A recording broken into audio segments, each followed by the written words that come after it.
બારી મિત્રો આજે કઈ છું છેલ્લી બીચ એટલે કે કોટસુદ બીચ ને અમે જઈ રહ્યા છે નવા રણોજા એટલે કે પીપળી ધામ. ફાઇનલી ગાઈસ અમે 80 કિલોમીટર નોન સ્ટોપ બાઇક ચલાવી પહોંચી ગયા દસડા ચોકડી. ત્યાં આરામ કરવા માટે અને ચા પાણી કરવા માટે થોડી વાર ઊભા રહ્યા. તો ગાઈસ કોને કોને ખબર છે આ હોટલ કઈ છે, જેને પણ ખબર હોય કોમેન્ટ કરે. તો મિત્રો આપણે પહોંચી ગયા છે પીપળી ધામ રામાપીરના દરબારમાં. બાઇક પાર્કિંગ કર્યું. બાઇક પાર્કિંગ કર્યા પછી બધા મિત્રો પાછળ આવે છે, એમની આપણે રાહ જોવાની છે. બધાની સાથે જવાનું. મિત્રો આપણે જવાનું છે હવે રામાપીરના મંદિરમાં દર્શન કરવા.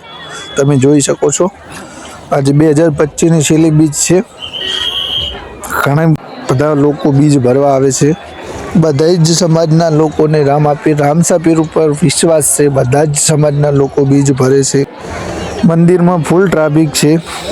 દર્શન કરવા માટે આપણે હવે લાઈનમાં થવાનું છે. જોઈ રહ્યા છો મિત્રો લાઈન કેટલી લાંબી છે. તો આપણે પણ લાઈનમાં લાગી જવાનું છે દર્શન માટે. મારા બધા મિત્રો જો મિત્રો લાઈનમાં લાગી ગયા છે રામાપીરના દર્શન માટે. તો મિત્રો રામા ધણીના દર્શન મેં પણ કર્યા અને તમને પણ કરાવું. અને કોમેન્ટમાં લખી દો જય રામાપીર.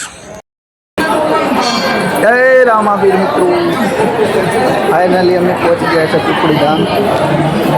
રામસાપીરના દર્શન કરી લીધા છે. તો મિત્રો આ છે ભૈરવ ગુફા, જોઈ શકો છો તમે વિડીયામાં. તો મિત્રો બપોરના વાગી ગયા છે 2 ને આપણે આવી ગયા ભોજનાલયમાં પ્રસાદ લેવા. रहा नहीं जाता. તો મિત્રો આપણે લાગી ગયા લાઈનમાં. જોઈ શકો છો કેટલી લાંબી લાઈન છે. હજારો ભક્તો પ્રસાદી લઈ રહ્યા છે. તો ફાઇનલી ગાઈસ આપણે જવાનું છે હવે ઘરે બાબાજીની રજા લઈ. અમારો વ્લોગ ગમ્યો હોય તો લાઈક શેર અને સબસ્ક્રાઈબ કરવાનું ના ભૂલતા. અને કોમેન્ટમાં લખી દો જય બાબારી.